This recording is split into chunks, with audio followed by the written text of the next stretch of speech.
Bayangin, dari belajar bikin chatbot pakai Smojo di pelatihan EAF Impact, sekarang chatbot buatannya dimuat di berita nasional, dipamerkan di Expo, dan menginspirasi salah satu pengembangan inovasi resmi di BRIN.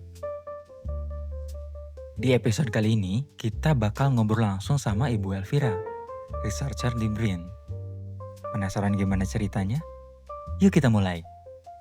Oke, sebelum kita masuk lebih jauh, mungkin Ibu Elvira bisa perkenalkan diri terlebih dahulu, sekarang kegiatannya apa, dan di mana? Nama saya Elvira Nurfadila.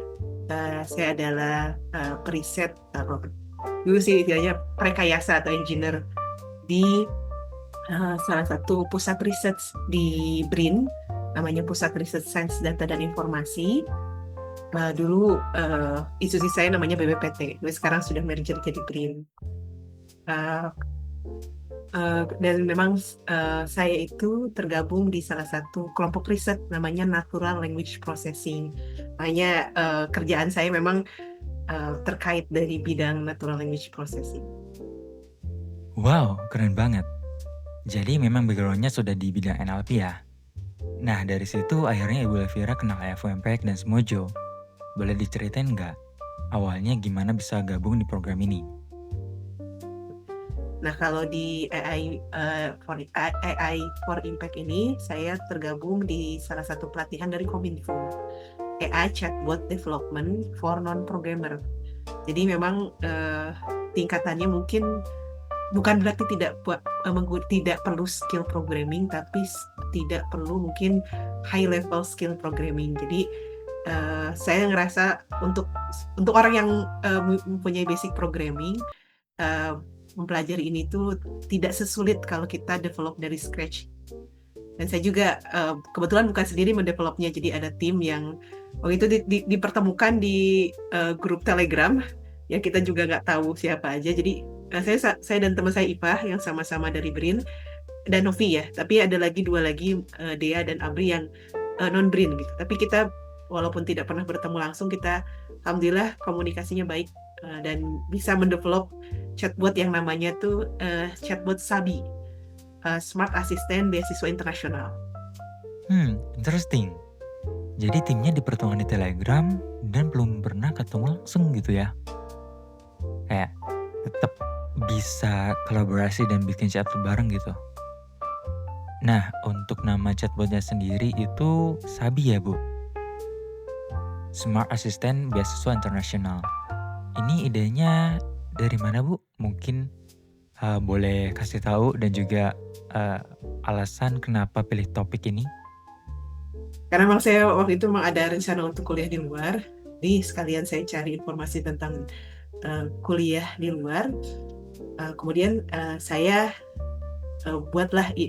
mengajukan ide ke tim untuk membuat chatbot terkait informasi untuk beasiswa internasional. Nah, alhamdulillah teman-teman juga tertarik dan kita saling berbagi tugas untuk membuat ini. Oh, oke. Jadi idenya datang dari sana ya? Dan ternyata teman-teman satu tim juga tertarik gitu. Itu sih yang keren dari kolaborasi. Idenya relate, jadi semua semangat buat ngerjainnya. Nah, waktu pertama kali pakai Smojo, gimana sih Bu pengalamannya? Kayak langsung klik-klik gitu nggak sih? Atau ada tantangannya? Nah, untuk Smojo sendiri di awal memang saya agak tidak familiar dengan sintak-sintaknya, apalagi kan memang di awal ya, mungkin sekarang mungkin agak berbeda. Pattern matching, terus juga ada istilahnya ada room, ada key, ada apa gitu ya, beberapa istilah-istilah yang tidak familiar digunakan untuk bahasa-bahasa pemrograman yang lain.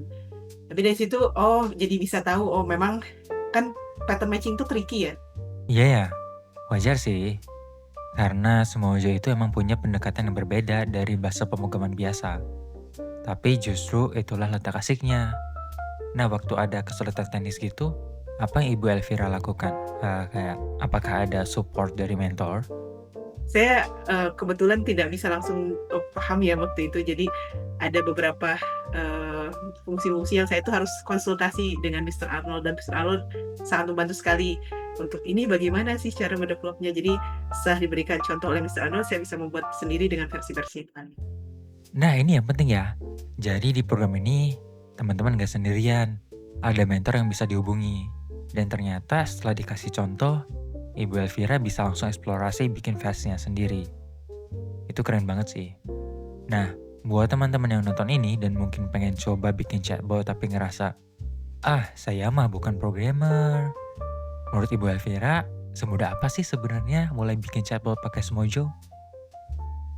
Untuk tas-tas yang tidak terlalu kompleks dan kita misalnya cuma mau membuat chatbot sederhana 1 bulan jadi, Smojo ini bisa digunakan sebagai salah satu alternatif. Jadi waktu awal-awal saya membuat, bahkan kids club anak juga saya buat pakai Smojo karena ketika kita sudah familiar, jadi yang di awal tuh yang agak sulit tuh bagaimana cara kita memahami sintaknya. Oh sintaknya begini loh, oh alurnya begini loh, ada kelebihannya begini, keterbatasannya begini. Nanti sesudah itu kita bisa develop. Jadi satu template itu bisa kita gunakan untuk berbagai macam project. Tinggal kita customize dari situ. Wah, jadi satu template bisa dipakai ulang untuk banyak project ya? Itu sih efisien banget. Oke. Terus gimana sih hasil akhir dari chatbot Sabi tadi? Anyway, kayaknya aku belum tanyain itu ya tadi. Alhamdulillah kemarin tuh yang pada saat di pelatihan Kominfo itu tim kami itu mendapatkan juara pertama chatbot Sabi ya, itu kan disuruh presentasi dan dari respon dari feedbacknya user, alhamdulillah setelah di penjurian kami mendapatkan juara pertama di pelatihan tersebut. Wow, keren juara pertama. Congratulations. Selamat Ibu. Dari tim yang belum pernah ketemu langsung, bisa bikin chatbot bareng, dan akhirnya juara 1, that's amazing. Nah, ternyata perjalanan Ibu Elvira nggak berhenti dari situ aja ya. Saya dengar-dengar ada chatbot lain yang juga dikembangkan after kompetisi itu. Mungkin boleh di-share? Oh iya, waktu itu memang kebetulan Bibi tuh minta tolong, sedang ada lomba inovasi di Rumah Sakit Cimacan Cianjur. Nah kebetulan saya kepikiran, oh ya udah buat aja chatbotnya. Jadi yang namanya chatbot Lisa ini, jadi chatbot hemodialisa. Kenapa namanya hemodialisa? Karena kebetulan Bibi itu bekerja di unit hemodialisa dulunya. Sekarang namanya unit dialisis, jadi lebih luas lagi. Jadi di unit hemodialisa ini sedang mengikuti project lah, dan yang lain juga di unit lain kan. Dan terpikir gimana kalau membuat chatbot. Kemudian saya buatkan chatbot, alhamdulillah menang juara pertama. Jadi dari situ ya chatbot bisa dimanfaatkan di rumah sakit RSUD Cimacan ya, sakit daerah Cimacan Cianjur. Luar biasa. Jadi skill yang awalnya dipelajari dari Smojo di FOMPEC akhirnya bisa dipakai untuk bikin chatbot di dunia kesehatan. Oke, untuk penutup obrolan kita hari ini, ada nggak sih Bu pesan untuk teman-teman yang mungkin baru mulai belajar Smojo? Mungkin saya bukan pujangga yang bisa ini kata-kata, tapi mungkin yang saya rasakan adalah ketika kita menyenangi sesuatu, maka kita akan berusaha untuk belajar, walaupun hal tersebut itu bukan sesuatu yang familiar dengan kita. Begitulah dengan bahasa, baik Smojo atau bahasa-bahasa yang lain, ketika kita punya keinginan atau interest untuk belajar sesuatu gitu, maka kita akan berusaha untuk belajar hal tersebut, walaupun mungkin nanti menghadapi error, menghadapi berbagai macam kesulitan di lapangan gitu. Jadi pokoknya jangan menyerah gitu, karena belajar itu terus menerus gitu, karena teknologi itu bergerak terus menerus. Perfect. Thank you so much Bu Elvira udah berbagi cerita pada kesempatan kali ini. Semoga semua aktivitas yang dilakukan oleh Bu Elvira selalu dilancarkan dan juga diberikan kesehatan selalu.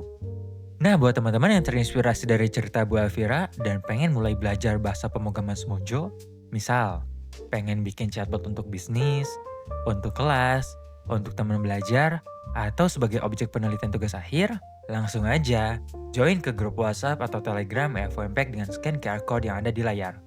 Oke, thank you semuanya. Sampai jumpa di kesempatan berikutnya. Have a good day.